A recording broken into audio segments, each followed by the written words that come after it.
సింగరేణి సంస్థలో గుర్తింపు కార్మిక సంఘం ఎన్నికల పోలింగ్ కొనసాగుతోంది. భూపాలపల్లిలో మధ్యాహ్నం 3 గంటల వరకు 86.15% పోలింగ్ నమోదైంది.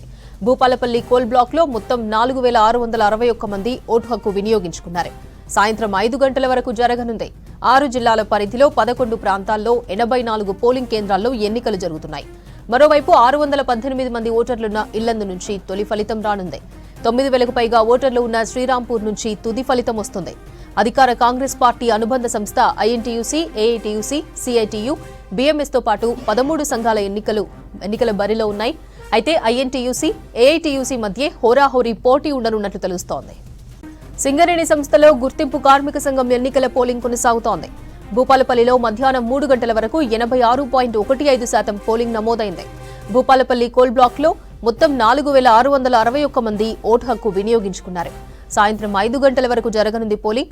6 జిల్లాల పరిధిలో 11 ప్రాంతాల్లో 84 పోలింగ్ కేంద్రాల్లో ఈ ఎన్నికలు జరుగుతున్నాయి. మరోవైపు 618 మంది ఓటర్లున్న ఇల్లందు నుంచి తొలి ఫలితం రానుంది. 9,000కు పైగా ఓటర్లు ఉన్న శ్రీరాంపూర్ నుంచి తుది ఫలితం వస్తుంది. అధికార కాంగ్రెస్ పార్టీ అనుబంధ సంస్థ ఐఎన్టీయూసీ, ఏఐటీయూసీ, సిఐటియు, బీఎంఎస్ తో పాటు 13 సంఘాల ఎన్నికల బరిలో ఉన్నాయి. అయితే ఐఎన్టీయూసీ, ఏఐటీయూసీ మధ్య హోరాహోరీ పోటీ ఉండనున్నట్టు తెలుస్తోంది. సింగరేణి ఎన్నికలపై మరింత సమాచారం కృష్ణమోహన్ లైవ్ లో అందిస్తారు. Krishnamohan, over to you. Singareni గుర్తింపు సంఘానికి సంబంధించినటువంటి పోలింగ్ ప్రక్రియ దాదాపు ముగింపు దశకు చేరుకుందని చెప్పొచ్చు. ఇంకొక 45 మినిట్స్లో పోలింగ్ సంబంధించినటువంటి పూర్తవుతుంది. అయితే ఈ ఎన్నికలకు సంబంధించి కార్మికులు మార్నింగ్ షిఫ్ట్ ఉంటుంది, తర్వాత ఈవినింగ్ షిఫ్ట్, నైట్ 3 షిఫ్ట్లలో కార్మికులు పనిచేస్తారు. ఉదయం 7కే పోలింగ్ స్టార్ట్ అయింది. అప్పుడు మార్నింగ్ షిఫ్ట్కి సంబంధించినటువంటి వాళ్ళంతా కూడా ఓటేసి చాలామంది షిఫ్ట్లో పనికి వెళ్ళారు. తర్వాత నైట్ డ్యూటీ చేసిన వాళ్ళంతా కూడా 10 తర్వాత 11 తర్వాత వాళ్ళంతా కూడా ఓటేయడానికి వచ్చారు. తర్వాత సెకండ్ షిఫ్ట్కి సంబంధించి 4 గంటల వరకు వాళ్ళకు వెళ్ళడానికి అవకాశం ఉంది. జనరల్గా 3:30 వరకే వాళ్ళు డ్యూటీలోకి వెళ్ళిపోవాలి. కానీ ఎన్నికల నేపథ్యంలో వాళ్ళకు ఒక అరగంట సమయం ఇచ్చారు. 4 గంటల వరకు వాళ్ళ డ్యూటీకి హాజరు కావడానికి అవకాశం ఇచ్చారు. దీంతో ఒకవైపేమో ఉదయం పూట షిఫ్ట్లో వెళ్ళిన వాళ్ళు చాలామంది ఓటైన వాళ్ళు ఉంటారు. తర్వాత సెకండ్ షిఫ్ట్కి వెళ్ళే వాళ్ళంతా కూడా గన్లకు వెళ్ళే వాళ్ళంతా కూడా వాళ్ళు కూడా వచ్చారు. దీంతో 3 గంటల వరకే రికార్డు స్థాయిలోనే పోలింగ్ జరిగిందని చెప్పొచ్చు. దాదాపుగా కార్మికులంతా కూడా తమ ఓటు హక్కును వినియోగించుకునేందుకు తరలి వచ్చారు. దీంతో చివరి 45 నిమిషాలు ఇంకా కనీస సమయం ఉంది. కానీ పోలింగ్ కేంద్రాల దగ్గర మాత్రం ఓటర్లు ఎవరూ లేరు. దాదాపుగా 4 గంటల వరకే, అంటే కొద్దిసేపటి క్రితం వరకే, ఎందుకంటే 4 గంటల వరకు సెకండ్ షిఫ్ట్ స్టార్ట్ అయింది. దాంతో అప్పటి వరకు ఓటేసి చాలామంది వెళ్ళిపోయారు. ఇప్పటివరకు మనం ఇది మైన్స్కు సంబంధించినటువంటి రిస్క్ స్టేషన్ ఇది. ఇక్కడ కూడా ఒక పోలింగ్ కేంద్రం ఉంది. ఈ పోలింగ్ కేంద్రంలో 572 మంది ఓటర్లు ఉన్నారు. ఇప్పటివరకే 543 మంది తమ ఓటు హక్కును వినియోగించుకున్నారు. అంటే ఇంకొక 29 మంది మాత్రం ఓటు హక్కును వినియోగించుకుంటే ఇక్కడ 100% ఓటింగ్ పూర్తయినట్టుగా లెక్క చెప్పుకోవచ్చు. అయితే ఈ 29 మందిలో చాలా చివరి నిమిషం వరకు ఎంతమంది వస్తారు అనేది చూడాలి. దాదాపుగా ఇప్పటివరకు చూసినటువంటి లెక్క ప్రకారం చూస్తే 90% దాదాపు పోలింగ్ పూర్తయిందనేదే మనం చెప్పుకోవచ్చు. ఇదే తరహాలో మిగతా పోలింగ్ కేంద్రాల దగ్గర కూడా ఉంది. ఎందుకంటే ఇప్పటి వరకు అఫీషియల్గా వచ్చింది 3 గంటలకు సంబంధించినటువంటి పోలింగ్ సంబంధించినటువంటి సరళి. మొత్తం 5,410 మంది కార్మికులకు సంబంధించినటువంటి ఓటర్లు ఉన్నారు. అందులో 137 మంది మహిళలకు సంబంధించినటువంటి ఓటర్లుగా ఉన్నారు. వీళ్ళందరికీ సంబంధించినటువంటి ఓటు వినియోగించుకోవడానికి అవకాశం ఉంది. 3 గంటల వరకే 86.15% పోలింగ్ నమోదైంది. 5,410 మందిలో 4,661 మంది 3 గంటల వరకే తమ ఓటు హక్కును వినియోగించుకున్నారు. అంటే ఒక 700 మంది ఓటు వేయాల్సి ఉంది. దాంట్లో 3 గంటల నుంచి 4 గంటల సమయంలోనే దాదాపుగా మరో 300 నుంచి 400 మంది ఓటు హక్కు వినియోగించుకున్నారనేది అధికారులు చెప్తున్నారు. మరికొద్ది సేపట్లో దీనికి సంబంధించినటువంటి అఫీషియల్ ఫిగర్స్ రావాలన్నాయి. ఎందుకంటే 4 గంటలకు సంబంధించిన వరకు ఎంత ఓటింగ్ నమోదైంది అనేది మరికొద్ది సేపట్లో వస్తుంది. మొత్తం 13 కార్మిక సంఘాలకు సంబంధించి గుర్తింపు సంఘం కోసం పోటీ పడుతున్నాయి.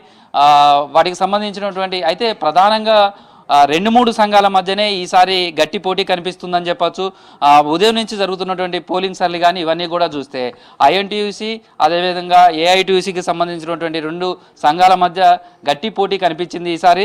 గతంలో సింగరేణిలో గుర్తింపు పొందినటువంటి బీఆర్ఎస్ అనుబంధంగా ఉన్నటువంటి తెలంగాణ బొగ్గు గనుల కార్మిక సంఘం సంబంధించి ఈసారి కొంత నామమాత్రంగా కనిపించింది. ఆ పార్టీకి సంబంధించినటువంటి రాష్ట్రంలో బీఆర్ఎస్ ఓడిపోవడం, ఆ తర్వాత ఆ సంఘానికి సంబంధించినటువంటి లీడర్స్ కూడా చాలామంది ఐఎన్టీయూసీలో జాయిన్ కావడం, ఇలా రకరకాలుగా ఈసారి వాళ్ళ సంఘానికి సంబంధించినటువంటి ఎన్నికల మీద చాలా ప్రభావం కనిపించిందని చెప్పచ్చు. అయితే ఈసారి పోలింగ్ సరళి కూడా చూస్తే ఉదయం అంతా కూడా ఎక్కువ పోలింగ్ జరిగింది. ఆ తర్వాత మధ్యాహ్నం 1 గంట నుంచి 3 గంటల మధ్య ఆ తర్వాత మళ్ళీ ఒక్కసారి చాలా ఎక్కువ మంది తమ ఓటు హక్కును వినియోగించుకున్నారు. ఆ తర్వాత ఇప్పుడు 4 గంటల నుంచి అయితే మాత్రం చాలా వరకు పోలింగ్ కేంద్రాల దగ్గర అధికారులు మిగతా వాళ్ళు ఓటు వచ్చే వాళ్ళ కోసం ఎదురు చూస్తున్నారని చెప్పచ్చు. 5 గంటల వరకు వాళ్ళకు ఓటు వేయడానికి అవకాశం ఉంటుంది. అయితే ఇప్పటి వరకు 6 సార్లు సింగరేణికి సంబంధించినటువంటి గుర్తింపు సంఘానికి ఎన్నికలు జరిగాయి. ఇది 7వసారి ఎన్నిక జరుగుతుంది. ఇప్పటి వరకు సింగరేణికి సంబంధించినటువంటి చూస్తే ఏఐటీయూసీ 3 సార్లు గుర్తింపు సంఘంగా పనిచేసింది. 2 సార్లు టీబీజీకేఎస్, ఒకసారి ఐఎన్టీయూసీ ఈ హోదాను సాధించాయి. ఇప్పుడు 7వసారి ఈ ఎన్నిక జరుగుతుంది. కార్మిక సంఘాలు, ఆయా అనుబంధ రాజకీయ పార్టీలు కూడా ఈసారి ఎన్నికలను చాలా ప్రతిష్టాత్మకంగా తీసుకున్నాయి. మేనిఫెస్టోను రిలీజ్ చేశాయి. తర్వాత కారుణ్య నియామకాలు కావచ్చు, తర్వాత కొత్తగా బొగ్గు గనులను ఏర్పాటు చేసే అంశం కావచ్చు, తర్వాత కార్మికులకు ప్రధానమైనటువంటి సొంత ఇంటికి సంబంధించినటువంటి అంశం, ఇలా రకరకాల అంశాలన్నీ కూడా ఈసారి ఎన్నికల హామీలుగా ఈసారి సింగరేణి ఎన్నికల్లో కనిపించాయని చెప్పచ్చు.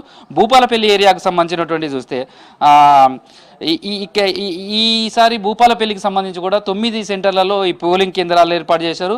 అయితే మొత్తం ఓవరాల్గా వచ్చినటువంటి ఓటింగ్ తోటి గుర్తింపు సంఘంగా ఏది ఉంటుందనే చూస్తారు. అదేవిధంగా ఆయా ఏరియాలలోకి సంబంధించి చూసినప్పుడు ఆ ఏరియాలో వచ్చినటువంటి ఓట్ల మెజారిటీని బట్టి కూడా ఏరియా గుర్తింపు సంఘంకు కూడా అవకాశం, ప్రాతినిధ్యం వహించడానికి అవకాశం ఉంటుంది.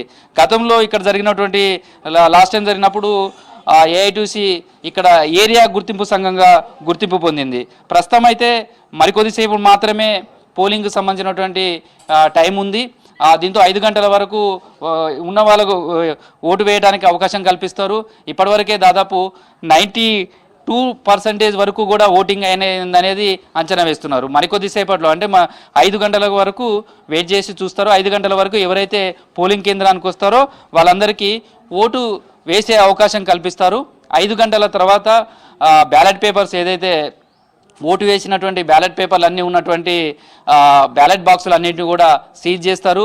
ఇక్కడి నుంచి బందోబస్తు మధ్య కౌంటింగ్ కేంద్రానికి తీసుకువెళ్తారు. ఈ ప్రక్రియ అంతా కూడా 7 గంటల వరకు జరుగుతుంది. 7 గంటలకు బ్యాలెట్ బాక్సులను ఓపెన్ చేస్తారు. ఆయా కార్మిక సంఘాలకు సంబంధించినటువంటి ఏజెంట్ల సమక్షంలో బ్యాలెట్ పేపర్ మీద ఈ ఎన్నికలు జరుగుతాయి కాబట్టి ఓటింగ్ అదంతా కూడా ఆ విధంగా జరుగుతుంది కాబట్టి కౌంటింగ్ సంబంధించినటువంటి చాలా ఆలస్యం అయ్యే అవకాశం ఉంది. మొత్తం 2 రౌండ్లలో ఈ కౌంటింగ్ జరుగుతుంది. మొదటి రౌండ్ వచ్చేసరికి దాదాపు 11 గంటల వరకు ఉండే అవకాశం ఉందని అంచనా వేస్తున్నారు. చివరి ఫలితం, తుది ఫలితం వచ్చే వరకు చూస్తే మరికొంత ఆలస్యం అయ్యే అవకాశం ఉంది. 12 గంటల వరకు, అర్ధరాత్రి 12 గంటల వరకు కూడా కౌంటింగ్ జరగవచ్చు అనేది అంచనా వేస్తున్నారు. దానికి తగ్గట్టుగా కౌంటింగ్ కేంద్రం దగ్గర కూడా అన్ని రకాల ఏర్పాట్లు చేశారు. మొత్తం ఈ ఎన్నికల ప్రక్రియలో కేంద్ర కార్మిక సంఘానికి సంబంధించినటువంటి డిప్యూటీ కమిషనర్ శ్రీనివాసన్ ఆధ్వర్యంలో ఈ ఎన్నికలంతా కూడా జరుగుతున్నాయి. దీనికి రెవెన్యూ డిపార్ట్మెంటు, అదేవిధంగా పోలీస్, ఇతర శాఖలు కూడా సమన్వయంతో ఈ ఎన్నికల ప్రక్రియ చేస్తున్నారు. కౌంటింగ్ సంబంధించి కూడా దానికి సంబంధించి ఇప్పటికే 23వ తారీఖు నాడు వాళ్ళకు ట్రైనింగ్ కూడా ఇచ్చారు. బ్యాలెట్ పేపర్ ద్వారా ఎన్నిక జరుగుతుంది కాబట్టి వీటన్నిటిని కూడా 7 గంటల నుంచి బ్యాలెట్ పేపర్లు అంతా కూడా ఒక కట్టలుగా కడతారు. 25 చొప్పున ఒక్కొక్క కట్టగా వాటిని అన్నిటిని చేసిన తర్వాత 8 నుంచి 8:30 మధ్య కౌంటింగ్ సంబంధించినటువంటి ప్రక్రియ స్టార్ట్ అవుతుంది. అప్పటి వరకు కూడా ఈ బ్యాలెట్ బాక్సులను ఓపెన్ చేయడం, ఆ బ్యాలెట్ పేపర్లన్నీ కూడా బండెల్గా మార్చడం ఇవంతా కూడా జరుగుతుంది. దీనికి సంబంధించి 70 మంది సిబ్బందికి ఇప్పటికే ట్రైనింగ్ ఇచ్చారు. 7 గంటలకు ఈ ప్రక్రియ స్టార్ట్ అవుతుంది. మొత్తం కౌంటింగ్ పూర్తయిపోయి తుది ఫలితం వచ్చేసరికి మాత్రం అర్ధరాత్రి దాటే అవకాశం ఉంది అపర్ణ. ప్రస్తుతం అయితే 5 గంటల వరకు పోలింగ్ జరిగే అవకాశం ఉంది కాబట్టి పోలింగ్ టైం ఉంది. 5 గంటల వరకు వచ్చే వాళ్ళందరికీ కూడా ఓటు వేసే అవకాశం కల్పిస్తారు. 5 గంటల తర్వాత బ్యాలెట్ బాక్సులు అంతా కూడా సీజ్ చేస్తారు. ఇక్కడ నుంచి కౌంటింగ్ కేంద్రం తరలించడం, 7 గంటల నుంచి కౌంటింగ్ సంబంధించినటువంటి ప్రక్రియ. దీనికి సంబంధించినటువంటి ఏర్పాట్లలో అధికారులు అయితే నిమగ్నమై ఉన్నారని చెప్పొచ్చు అపర్ణ.